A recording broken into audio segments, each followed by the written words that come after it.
اعوذ باللہ السمیع العلیم من الشیطان الرجیم بسم اللہ الرحمن الرحیم افحسبتم انما خلقناکم عبثا وانکم الینا لا ترجعون فتعالی اللہ الملک الحق لا الہ الا هو رب العرش الکریم ومن يدع مع الله إلها آخر لا برهان له به فإنما حسابه عند ربه إنه لا يفلح الكافرون وقل رب اغفر وارحم وأنت خير الراحمين۔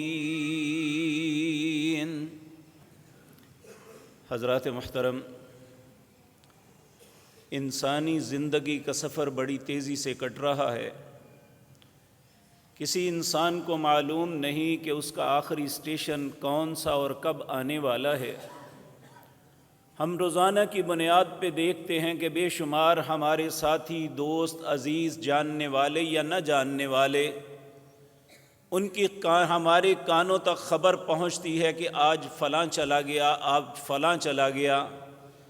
اللہ نے اس معاملے میں نہ عمر کی قید رکھی ہے، نہ صحت تندرستی کی قید رکھی ہے۔ جب مالک کا دل چاہتا ہے، جس کو چاہتا ہے، جیسے چاہتا ہے بلا لیتا ہے۔ لیکن ہمیں یہ بات ذہن میں رکھنی چاہیے کہ اس زندگی کی دوڑ میں اور آپ جس مقصد کے لیے میرے مالک نے، خالق نے ہمیں پیدا کیا، ہم وہ پورا کر رہے ہیں یا نہیں۔ سوال یہ پیدا ہوتا ہے کہ ہمارے رب نے ہمیں پیدا کیوں کیا؟ اللہ رب العزت سورۃ ذاریات میں فرماتے ہیں وَمَا خَلَقْتُ الْجِنَّ وَالْإِنسَ إِلَّا لِيَعْبُدُونَ، میں نے جنوں اور انسانوں کو صرف اپنی عبادت کے لیے پیدا کیا ہے۔ ہماری زندگی کے بے شمار شغل ہیں، ہم اپنی زندگی میں کاروبار بھی کرتے ہیں، کھیل بھی کرتے ہیں، سیر و تفریح بھی کرتے ہیں۔ یہ ساری باتیں ان کی ممانعت نہیں ہے، لیکن ہمارا مقصد زندگی یہ نہیں ہے۔ ہمارا مقصد زندگی کیا ہے؟ ما خلقت الجن والانس الا لیعبدون۔ اللہ نے ہمارا مقصد زندگی یہ بنایا ہے کہ جنوں اور انسانوں کو صرف اپنی عبادت کے لیے پیدا کیا ہے۔ ہم اس معاملے میں کہاں تک صحیح ہیں، سچے ہیں اور درست جا رہے ہیں، اس کا جائزہ کوئی دوسرا نہیں، میں خود اپنا لے سکتا ہوں، آپ اپنا لے سکتے ہیں۔ میرے عزیز بھائیو، یہ زندگی بڑی قیمتی ہے، ہمیں اسے ضائع نہیں کرنا چاہیے۔ جس طرح ایک کسان وقت آنے پہ بیج بو لیتا ہے، وقت آنے پہ اسے پانی دے دیتا ہے، وقت آنے پہ اس پہ ہل چلا لیتا ہے، وہ اس کا پھل بھی کاٹتا ہے۔ اور جو ذمہ جو کاشتکار وقت پہ بیج نہیں بوتا، وقت پہ پانی نہیں دیتا، وقت پہ ہل نہیں چلاتا، وہ کبھی بھی پھل نہیں لے سکتا۔ اسی طرح یہ ہماری زندگی جو ہے، آج یہ بیجنے کا دن ہے۔ ہمیں اس کے متعلق اللہ رب العزت فرماتے ہیں افحسبتم انما خلقناکم عبثا وانکم الینا لا ترجعون، تم کیا گمان کر بیٹھے ہو میں نے تمہیں فضول پیدا کر دیا ہے، تمہاری زندگی کا کوئی مقصد نہیں ہے؟ اگر ہم اپنے روزمرہ کے معمولات کو دیکھیں تو ہمیں یہی احساس ہوگا کہ ہمارا تصور یہی ہے کہ اللہ نے ہمیں صرف کھیلنے کے لیے، کودنے کے لیے، ناچنے کے لیے، کمانے کے لیے، بچے پیدا کرنے کے لیے پیدا کیا ہے۔ حقیقت بات یہ ہے کہ اللہ نے اس مقصد کے لیے پیدا نہیں کیا۔ اللہ رب العزت وارننگ دے رہے ہیں افحسبتم انما خلقناکم عبث وانکم الینا لا ترجعون، کیا تصور کرتے ہو کہ اللہ نے تمہیں فضول بنایا ہے؟ تمہیں لوٹ کے اپنے رب کے پاس نہیں جانا؟ تو اگر جائیں گے تو کیا ہوگا؟ سوال پیدا ہوتا ہے، ذہن میں تصور آتا ہے کہ اگر ہم اللہ کے پاس جائیں گے تو کیا ہوگا؟ تو اللہ اس کا جواب دوسرے مقام پہ فرماتے ہیں وَإِنَّمَا تُوَفَّوْنَ أُجُورَكُمْ يَوْمَ الْقِيَامَةِ، جو کیا ہے اس کا بدلہ دوں گا۔ اب میں اچھا کر رہا ہوں تو اس کا اچھا بدلہ ملے گا، اگر خدا نہ خواستہ میرے رویے درست نہیں ہیں، اللہ اور اس کے رسول کی اطاعت اور فرما برداری نہیں ہے، تو اس کا انجام اچھا نہیں ہو سکتا۔ میرے عزیز بھائیوں، آپ دانا اور عقل مند لوگ ہیں، آپ جانتے ہیں کہ اس زندگی کے اندر ہر چیز کا ایک سیزن ہوتا ہے، اور جو لوگ سیزن سے پہلے اس کی تیاری کر لیتے ہیں اور اس سیزن سے فائدہ اٹھاتے ہیں، آنے والے وقتوں میں وہ انہیں ترقی بھی ملتی ہے، انہیں مال و دولت بھی ملتا ہے، عزت و شرف بھی ملتا ہے۔ کیوں؟ انہوں نے جو سیزن آیا تھا اس سے فائدہ اٹھا لیا۔ اب ایک سیزن اعمال کا، نیکیوں کا چند دن بعد آنے والا ہے۔ اللہ نے ہم جس کو زندگی عطا کی، جب وہ آئندہ جمعے اللہ کے اس گھر میں حاضر ہوگے تو اس مہمان وہ آ چکا ہوگا، اس کا نام رمضان المبارک ہے۔ ہم نے رمضان کیوں اور کیسے گزارنا ہے، آج کی مجلس میں یہی بات عرض کرنی ہے۔ سب سے پہلی بات، مجھے اور آپ کو یہ بات سمجھ لینی چاہیے کہ ہماری زندگی کا مقصد کسی بڑے منصب پہ آ جانا نہیں ہے، یہ تو ہماری دنیا کی عزت ہے، اس کے لیے کریں، اللہ نے اس بات سے منع نہیں کیا۔ اگر ہم مال کسی بھی طریقے سے کماتے ہیں، اگر وہ حلال طریقہ ہے تو اللہ کو ہم پہ کوئی پابندی نہیں لگاتا، کریں سب کچھ، لیکن جو انسان اپنے رب کے حکموں کو فراموش کر کے یہ سب کچھ کرے گا وہ گھاٹے کا سودا کرے گا۔ تو اس لیے اللہ رب العزت جو ہیں ہمیں آج بڑے پیار سے کچھ مشورے دے رہے ہیں، وہ مشورے میں نے آج آپ کی خدمت میں رکھنے ہیں تاکہ میں اور آپ اس پہ غور کریں اور اپنی زندگی کا لائحہ عمل مرتب کریں کہ ہمارا رب آج پیار سے سب کچھ کہہ رہا ہے، لیکن جب یہ وقت گزر گیا نا، خدا نخواستہ ہماری زندگی کا سفر ختم ہو گیا، پھر اس کے بعد یہ نرمی ہمارے ساتھ نہیں ہوگی۔ پھر اس وقت اللہ رب العزت فرماتے ہیں کہ اس دن یوم لا ينفع الظالمین معذرتهم، اس دن کے بعد کسی ظالم کی معذرت کو قبول نہیں کیا جائے گا۔ نبی کریم صلی اللہ علیہ وسلم نے یہ بات فرمائی، بہت خوفناک بات ہے، اللہ ہم سب پہ رحم فرمائے۔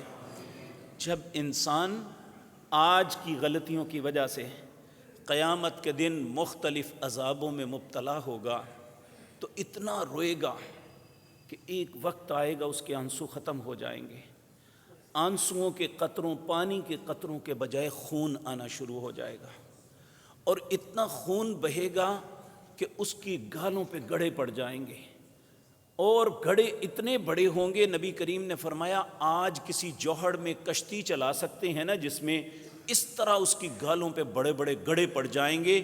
اللہ اسے عذاب دینے کے لیے اسے جسم کو انلارج کر دیں گے، بڑا کر دیں گے۔ اللہ ہم سب پہ رحم فرمائے۔ ہمیں ان باتوں سے بچنے کے لیے آج ہمارا رب ہمیں پیار کے ساتھ ایک مشورہ دیتا ہے۔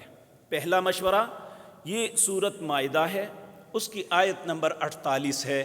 اللہ فرماتے ہیں فاستبقوا الخیرات، اے میرے بندو، اللہ کو رب ماننے والوں، محمد الرسول اللہ کی رسالت کا اقرار کرنے والوں صلی اللہ علیہ وسلم، قرآن کریم کو کتاب حق ماننے والوں، اللہ کا پہلا مشورہ یہ ہے فاستبقوا الخیرات، تم سب بلائی کے کاموں میں جلدی کرو۔ کیوں جلدی کرو؟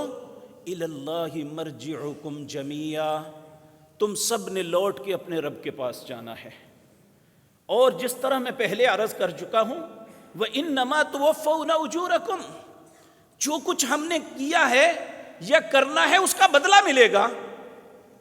اور میرے بھائیوں، کسی مفتی سے یہ فتویٰ لینے کی ضرورت نہیں ہے کہ مجھے کیا ملے گا، میرا دل خود فیصلہ کر سکتا ہے۔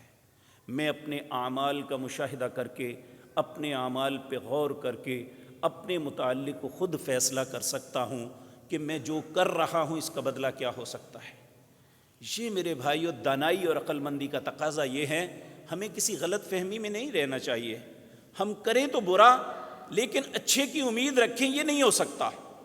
اگر ہم اچھے کی امید رکھتے ہیں تو ہمیں اچھا کرنا ہوگا۔ اس لیے اللہ رب العزت کا پہلا مشورہ مجھے اور آپ کو یہ ہے فاستبقوا الخیرات، بھلائی کے کاموں میں جلدی کرو۔ الی اللہ مرجعکم جمیعا، کیونکہ تم نے لوٹ کے اللہ کے پاس جانا ہے۔ پھر ہم یہ نہ بولیں فَيُنَبِّئُكُم بِمَا كُنتُم فِيهِ تَخْتَلِفُونَ، جن جن باتوں میں تم اختلاف رکھتے ہو، جو کچھ تم کرتے ہو، اللہ ان ساری باتوں کی خبر دے دے گا۔ اللہ رب العزت ان ساری باتوں کی خبر، سورۃ مجادلہ میں اللہ فرماتے ہیں کہ جو لوگ یہ سمجھتے ہیں کہ قبر میں جا کے مٹی ہو گئے، ہزاروں سال مرے، کسی کو بیت گئے، اس کے عملوں کا کسے پتہ ہوگا، تو اللہ رب العزت فرماتے ہیں تم جو کچھ کر چکے ہو ان ساری باتوں کو احصاہ اللہ، اللہ نے جمع کر کے رکھا ہوا ہے، اس کے پاس سب کچھ ہے۔ اگر ہم نے اچھا کیا ہوا ہے تو ہماری اچھائی جمع ہے، اگر خدا نخواستہ اللہ ہم سب پہ رحم فرمائے، ہم سب کو مرنے سے پہلے توبہ کی توفیق دے دے، ہماری توبہ کو قبول کر لے، تو پھر وہ مٹ جائیں گے۔ اگر ہم نے توبہ کر لی، اللہ سے معافی مانگ لی اور آئندہ زندگی کو بدل لیا، تو وہ سب کچھ ریموو ہو جائے گا۔ اس لیے ہمیں یہ موقع فراہم ہو رہا ہے، اللہ رب العزت اس موقع کا فائدہ اٹھانے کی توفیق عطا فرمائے۔ دوسرا سورۃ آل عمران ہے، یہاں بھی آیت نمبر 133 ہے، اللہ فرماتے ہیں وَسَارِعُوا، لوگوں بھاگ پڑو، کہاں؟ اِلیٰ مغفرۃ من ربکم، اپنے رب کی مغفرت کی طرف۔ اگر ہمارے رب نے ہمیں معاف کر دیا تو اس کا بدلہ کیا ہوگا؟ وَجَنَّةٍ عَرْضُهَا كَعَرْضِ السَّمَاءِ وَالْأَرْضِ، وہ ایسی جنت دے گا جس کی چوڑائی زمین و آسمان سے بھی زیادہ ہے۔ كَعَرْضِ السَّمَاءِ وَالْأَرْضِ، یہ کن کے لیے ہے؟ اُعِدَّتْ لِلَّذِينَ آمَنُوا بِاللَّهِ وَرَسُولِهِ، یہ ان کے لیے اللہ نے تیار کی ہے جو اللہ اور اس کے رسول کی باتوں کو مانتا ہے، ان پہ عمل کرتا ہے۔ جس طرح کہ میں پہلے بھی ایک مجلس میں عرض کر چکا ہوں، ہم سب ایمان کے دعوے دار ہیں، لیکن اس کا پہلا سٹیپ تو ہم سب پورا کرتے ہیں کہ ہم سب زبان سے کہتے ہیں ہم ایماندار ہیں، لیکن اگلے دو سٹیپ جو ہیں ان میں بہت کم لوگ پورے آتے ہیں۔ تین جب تک سٹیپ نہیں پورے کریں گے ایمان مکمل نہیں ہوتا۔ نمبر 1 اقرار باللسان، زبان سے اقرار کریں، یہ سب کرتے ہیں۔ دوسرا وتصدیق بالقلب، ہمارا دل ہر اس بات کو سچا جانے جو ہمارا رب کہتا ہے یا ہمارے پیارے نبی جناب محمد الرسول اللہ فرماتے ہیں صلی اللہ علیہ وسلم۔ اور تیسرا وعمل بالجوارح، جس بات کا اقرار کرتے ہیں، جس کو سچا سمجھتے ہیں، اس پہ عمل بھی کریں، تب ہماری ایمان کی بات مکمل ہے۔ تو جنت کن کے لیے ہے؟ اعدت للذین آمنوا باللہ ورسلہ، اور جسے یہ جنت مل گئی ذالک فضل اللہ یؤتیہ من یشاء، یہ اللہ کا فضل ہے جس کو بھی عطا کر دے۔ اللہ کے فضل کے حصول کے لیے کون سا رستہ ہے؟ ایمان اور نیک اعمال کا۔ اللہ رب العزت ہمیں اس رستے پہ چلا دے۔ تیسری بات اللہ رب العزت فرماتے ہیں سابقو، یہ سورۃ حدید ہے، اس کی آیت نمبر 21 ہے، یہ 27ویں پارے کی آخری سورت ہے۔ اللہ فرماتے ہیں سابقو، سبقت کرو، کس بات کی؟ الی مغفرۃ من ربکم، اپنے رب کی مغفرت کے لیے، وجنت عرضها کعرض السماء والارض اعدت للذین آمنوا باللہ۔ آل عمران میں ہے اعدت للمتقین، یہ تیار کی گئی ہے تقوی والوں کے لیے۔ اور تقوی کہاں سے ملے گا؟ رمضان کے روزوں کی فرضیت میں ہے، یا ایھا الذین آمنوا کتب علیکم الصیام کما کتب علی الذین من قبلکم لعلکم تتقون، میں نے روزے اس لیے فرض کیے ہیں تاکہ تمہارے اندر تقوی آ جائے، اور جس کے اندر تقوی آ جائے اس کے لیے جنت ہے، جسے ایمان مل جائے اس کے لیے جنت ہے۔ اور جنت کیسی؟ جو اللہ کا بہت بڑا فضل ہے، اللہ یہ فضل عظیم ہمیں بھی عطا فرما دے۔ چوتھا مشورہ سورۃ شورا ہے، اس کی آیت نمبر 47 ہے۔ اللہ رب العزت فرماتے ہیں استجیبوا لربکم لوگوں اپنے رب کی ہر بات کو مان لو.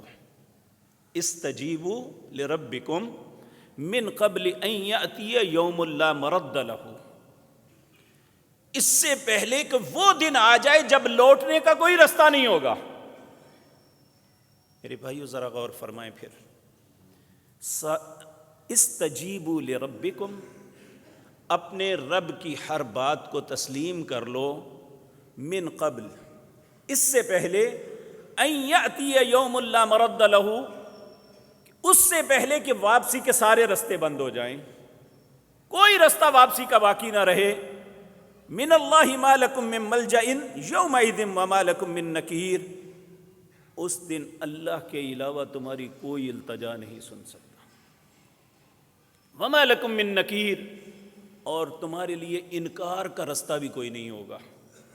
اگر انسان یہ کہے گا کہ میں انکار کر دوں، میں نے نہیں کیا، جس طرح آج جو سینئرز ہوتے ہیں وہ کسی چھوٹے کی کرپشن پہ، اس کی غلطی پہ اسے چارج شیٹ کرتے ہیں، اس سے مانگتے ہیں کہ بھائی اپنی بات کا جواب دو، تو ہم بے شمار بہانے لگا دیتے ہیں. لیکن اس دن جب انسان اپنے کی ہوئی کرتوتوں کا انکار کرے گا تو اللہ فرمائیں گا کوئی بات نہیں، تم نے نہیں کیے. سورۃ یاسین میں اللہ فرماتے ہیں الیوم نختم علی افواہہم وتکلمنا ایدیہم وتشہد ارجلہم بما کانوا یکسبون. اللہ منہ پہ مہر لگا دے گا، اس کے ہاتھوں سے کہے گا تم بولو کیا کرتے تھے، اس کے پاؤں سے کہے گا تم بولو کہاں کہاں جاتے تھے. یہ پاؤں مسجد کی طرف جاتے تھے یا یہ پاؤں کسی غلط رستے کی طرف جاتے تھے؟ یہ پاؤں کسی کی بھلائی کے لیے نکلتے تھے یا کسی کے ظلم کے لیے نکلتے تھے؟ یہ پاؤں خود بتائیں گے. اس وقت یہ اپنے اعضاء کو خود کہیں گے کہ آج تم میرے خلاف، میرے ہو کے میرے خلاف گواہی دے رہے ہیں. تو وہ اس سے کہیں گے آج اس ذات نے ہمیں بلوا رہی ہے جس نے ہر چیز کو بولنے کی قوت دی. اب دیکھیں ہمارا ہاتھ نہیں بول سکتا، صرف ہماری زبان سے بات نکلتی ہے. کیوں نکلتی ہے؟ کہ آج صرف زبان کو بولنے کی اجازت ہے اللہ کی طرف سے. کل وہی رب جس نے یہ اعضاء بنائے ہیں وہ انہیں کہے گا تم بولو، اور وہ بے بس و مجبور ہوں گے اللہ کی بات کو تسلیم کرنے کے. تو اس لیے میرے پیارے بھائیوں، ہم سب کو اللہ یہ مشورہ دے رہے ہیں استجیبوا لربکم من قبل ان یاتی یوم لا مرد لہ من اللہ ما لکم من ملجأ یومئذ وما لکم من نکیر.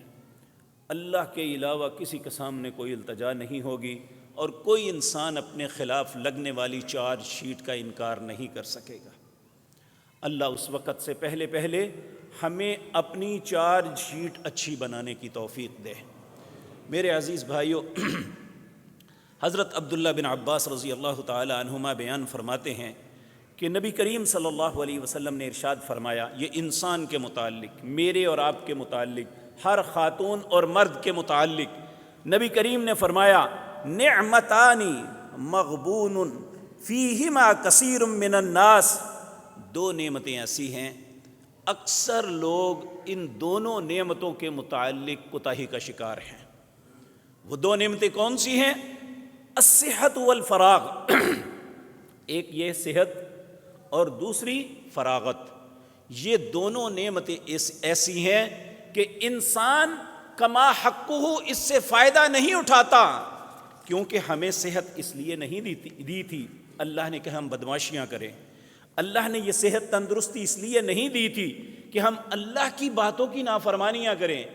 اللہ نے صحت اور تندرستی اس لیے نہیں دی کہ ہم اللہ اور اس کے رسول کے ہر بات کی مخالفت کریں. یہ تو اس لیے دی تھی کہ اللہ کی فرما برداری کریں. میرے بھائیوں، کیا ہے ہمارے لیے کہ انسان گھر سے اچھا والا نکلتا ہے اور جا کے کسی چیز سے ٹکراتا ہے، کسی کا بازو ٹوٹ گیا، کسی کا پاؤں ٹوٹ گیا، کسی کا ہاتھ ٹوٹ گیا، مہینوں پہ جا پڑتا ہے، اور وہی انسان جسے کبھی احساس ہی نہیں ہوا کہ میرے بازو کی کیا قیمت ہے، میرے قدموں کی، میرے پاؤں کی، میری آنکھوں کی، سر کی کیا قیمت ہے، اس کے لیے دن رات اس چیز کو سنبھالنا مشکل ہو جاتا ہے جو اس کا اپنا ہے۔ تو اس لیے صحت کی قدر کرنا، اس کی قدر کیا ہے کہ صحت کو غنیمت جاننا اللہ کی عبادت کے لیے۔ فراغت، جو وقت فارغ ملتا ہے وہ اس لیے انسان فراغت کو استعمال کرے کہ میرے رب کی کوئی اللہ کا شکر ادا کرنے کے لیے کچھ کر لو۔ حضرت ابو ہریرہ رضی اللہ تعالیٰ عنہ فرماتے ہیں نبی کریم صلی اللہ علیہ وسلم نے فرمایا، یہ بات میرے رب نے فرمائی۔ اللہ اپنے بندوں کو مخاطب ہو کے فرماتے ہیں، یبن آدم، اے آدم کی اولاد، تفرع لعبادتی املأ صدرک غنن، اے آدم کے بیٹے اپنی فراغت کو میری عبادت کے لیے خاص کر لے۔ جب بھی فراغت کا وقت ملے یا جب عبادت کا وقت ہو تو اپنے آپ کو سارے کاموں سے فارغ کر لے۔ اس کے مقابلے میں تیرے ساتھ کیا کروں گا؟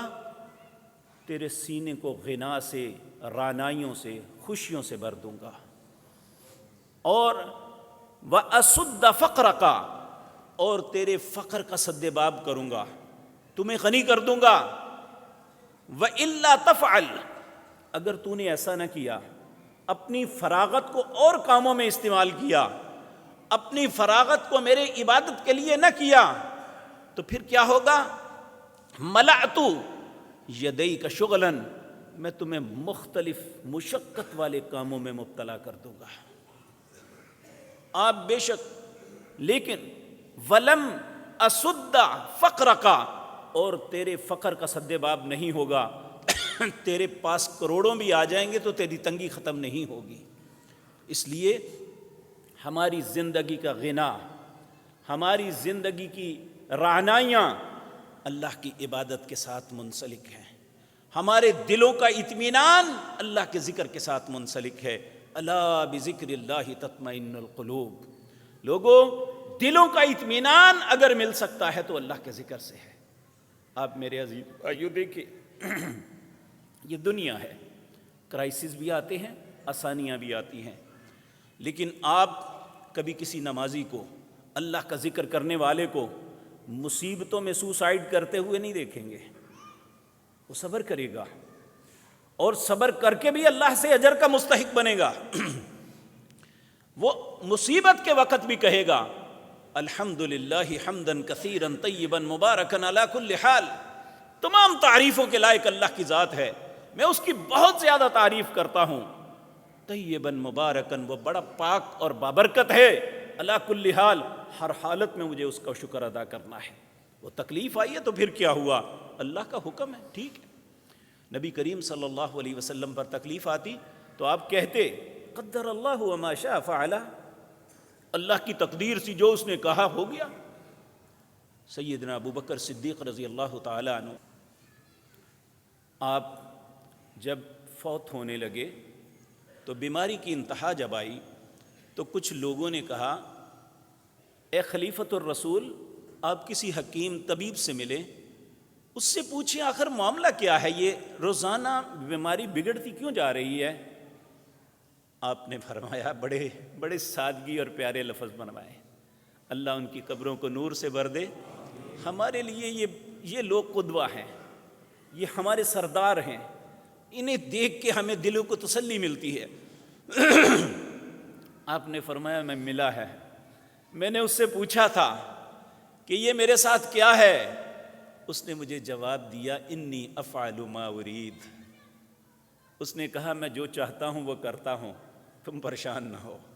یعنی ان کی مراد یہ تھی کہ میں نے رب کے سامنے یہ التجا کی اور میرے دل میں یہ جواب آیا کہ اللہ فرماتے ہیں انی افعل ما ارید، میں جو چاہتا ہوں کرتا ہوں، میرے کرنے پہ تم کچھ نہیں کر سکتے۔ تو اس لیے میرے پیارے بھائیوں، ہمیں اللہ کے حکموں کی طرف توجہ دینی چاہیے۔ اور میرے بھائیوں، ہمارا جو مقصد زندگی ہے نا، اس کا فائدہ ہمیں کیا ملے گا؟ حضرت طلحہ بن عبید اللہ رضی اللہ تعالیٰ عنہ روایت کرتے ہیں، قبیلہ بلی اس کے 2 بندے آئے نبی کریم کی خدمت میں حاضر ہوئے دونوں دوست تھے، آ کے انہوں نے اسلام کو قبول کیا۔ ان میں ایک جو تھا وہ نیکی میں بڑا بڑھ چڑھ کے حصہ لیتا تھا، کوئی بھی کام ہوتا سب سے پہلے وہاں پہنچتا، نیکی کے کاموں میں بڑھ چڑھ کے حصہ لیتا۔ تھوڑی دیر بعد ایک معرکہ ہوا، اس میں بھی وہ شامل ہوا اور شہید ہو گیا۔ جو دوسرا دوست تھا وہ 1 سال تک رہا اور سال کے بعد وہ فوت ہو گیا۔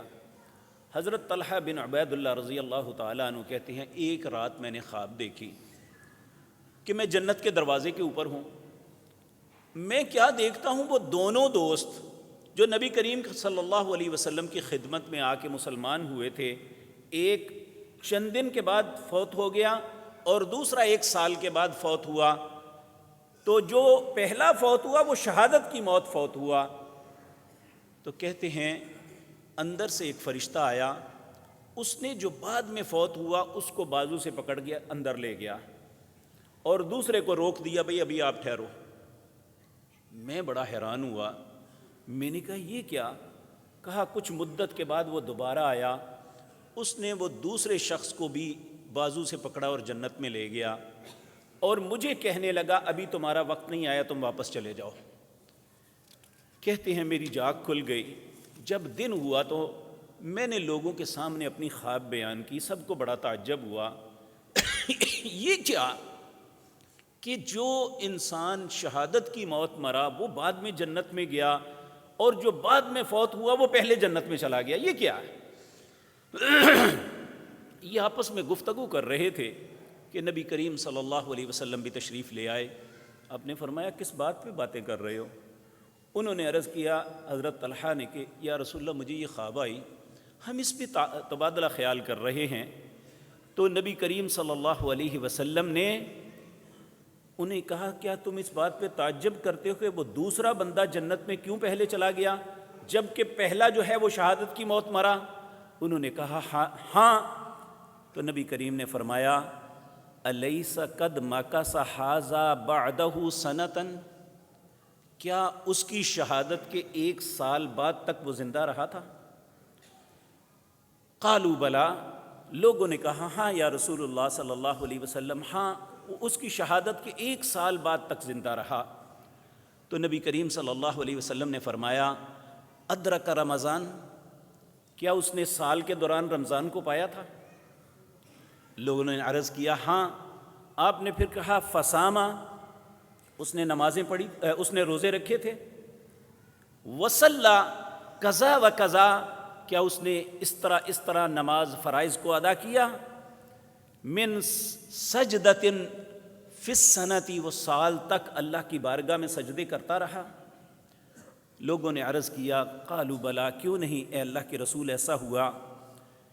تو نبی کریم صلی اللہ علیہ وسلم نے فرمایا فما بینہما ابعد مما بین السماء والارض، پھر تم سن لو جو 1 سال تک اس نے نمازیں پڑھی، رمضان کے روزے رکھے، اس شہید ہونے والے سے اس کا درجہ اتنا بلند ہے جتنا زمین سے لے کر آسمان تک ہے۔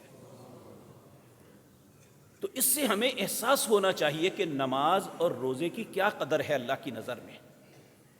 اس لیے یہ موقع ہمارے پاس آ رہا ہے، رمضان المبارک یہ ہمارے پاس آ رہا ہے، آج ہم ایک پلاننگ کریں۔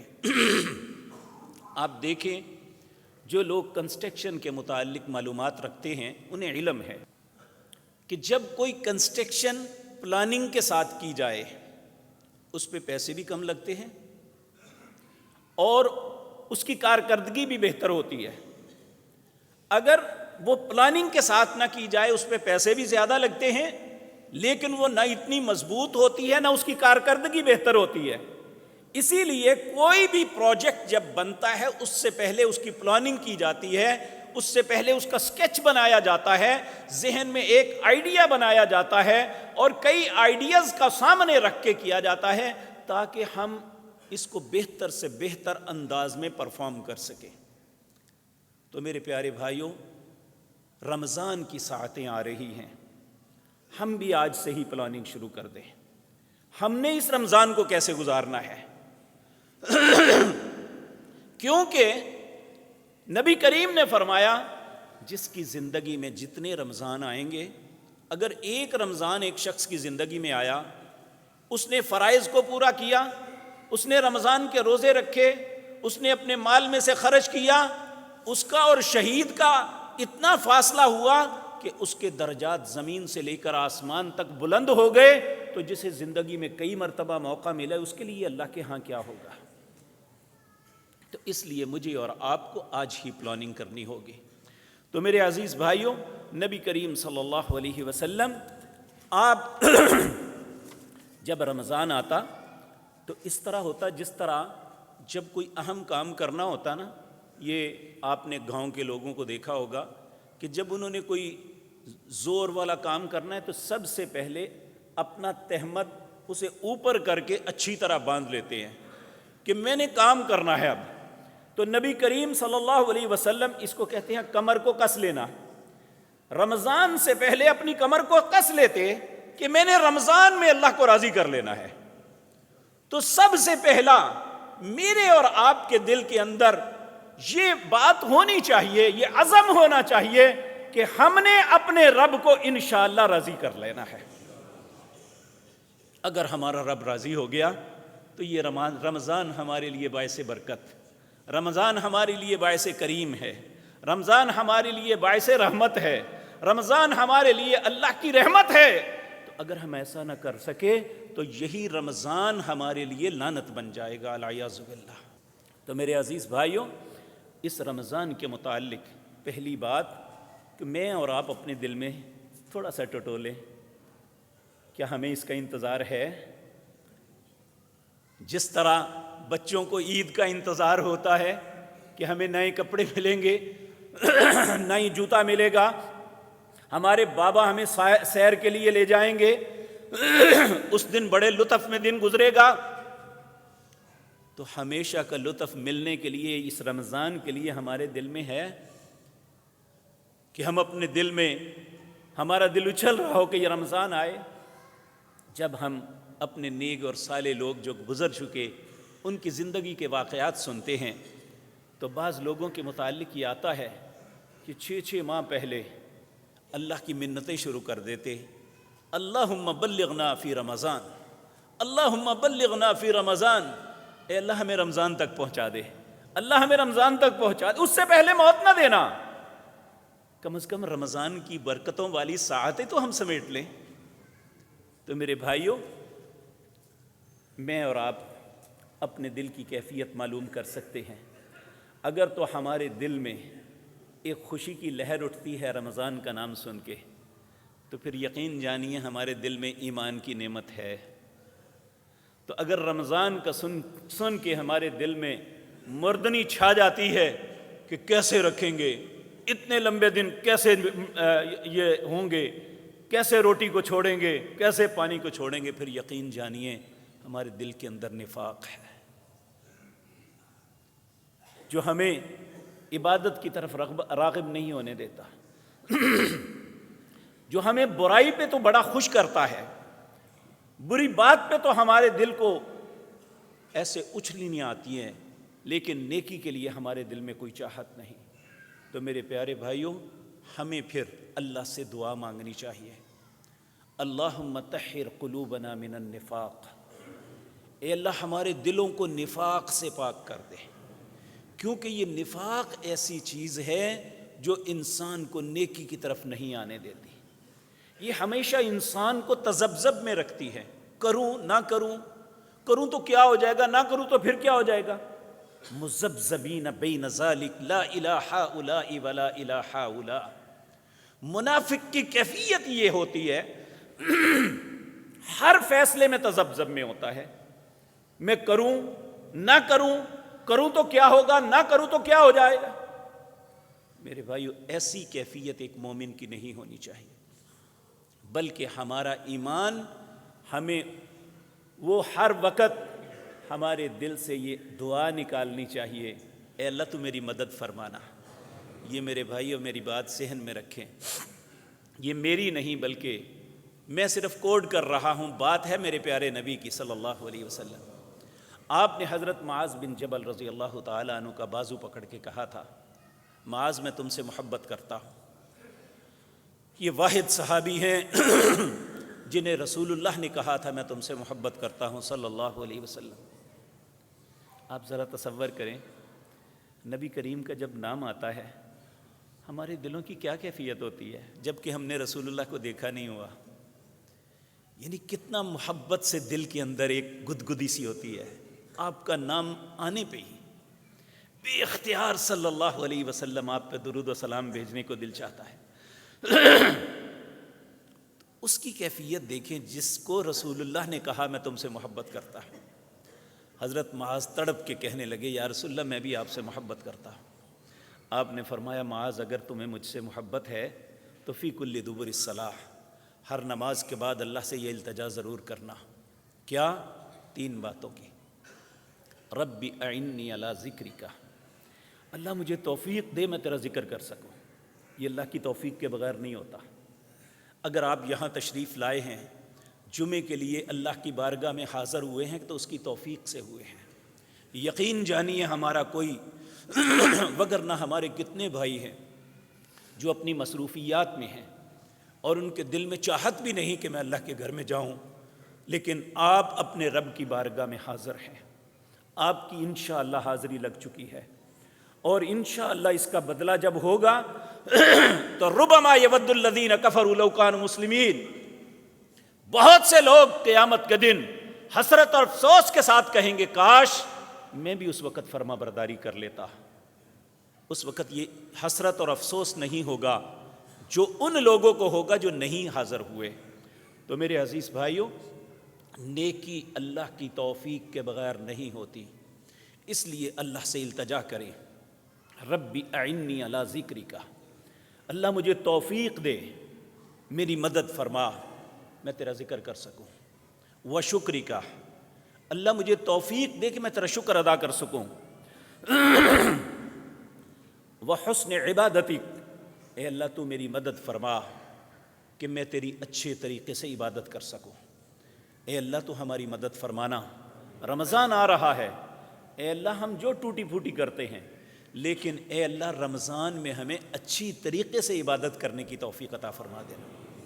اب سوال یہ پیدا ہوتا ہے رمضان میں ہم نے کیا کرنا ہے؟ میرے پیارے بھائیو، سب سے پہلی بات یہ میں بھی اور آپ بھی اس کی گرہ باندھ لیں۔ نبی کریم صلی اللہ علیہ وسلم سے حضرت انس بن مالک رضی اللہ تعالیٰ عنہ روایت کرتے ہیں، آپ نے فرمایا من صلی للہ، جس بندے نے نماز پڑھی اللہ کے لیے 40 یومن، 40 دن، فی جماعت یدرک التکبیرۃ الاولی، وہ نماز کی پہلی تکبیر میں شامل ہوا۔ 40 دن تک نماز اس نے اللہ کے لیے پڑھی اور نماز میں شامل ہوا تکبیر اولی سے پہلے۔ جب مؤذن اقامت کہتا ہے، پہلی تکبیر میں امام اللہ اکبر کہتا ہے، اس میں وہ 40 دن تک شامل ہوگا، تو اللہ رب العزت 2 چیزیں اس کے مقدر میں لکھ دیں گے۔ وہ کیا؟ کہا کتبت لہو براءتانی، اللہ 2 براتیں اس کے لیے لکھ دیں گے۔ برات کہتے ہیں کہ کسی کو کسی چیز سے آزاد کر دینا۔ نمبر 1 من النار، اللہ آگ سے اسے برات دے دیں گے، وہ آگ میں نہیں جائے گا۔ کون سا انسان؟ جس نے 40 دن کوئی نماز رستے میں نہیں چھوٹے، ہر نماز 40 دن کی کتنی نمازیں پڑھیں گے؟ 200 نمازیں۔ اس نے ہر نماز تکبیر اولیٰ کے ساتھ شامل ہو کے پڑھی، فجر، ظہر، عصر، مغرب، عشاء، ہر دن اللہ 2 براتیں اسے عطا کریں گے۔ براءۃ من النار، اللہ ہمیشہ کے لیے اسے آگ سے آزاد کر دیں گے۔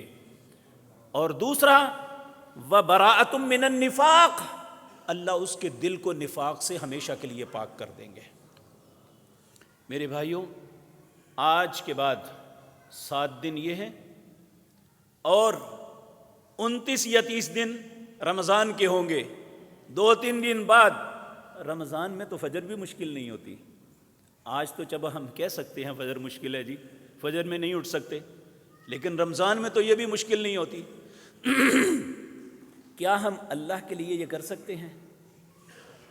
ہم میں سے کوئی انسان اپنے دل میں عزم کر لے کہ انشاءاللہ میں اللہ کی توفیق سے میں آج کے بعد نماز کو پڑھوں گا بھی، اور نماز کو باجماعت تکبیر اولیٰ کے ساتھ ادا کروں گا، تو اللہ 2 کام کریں گے، براءۃ من النار و براءۃ من النفاق.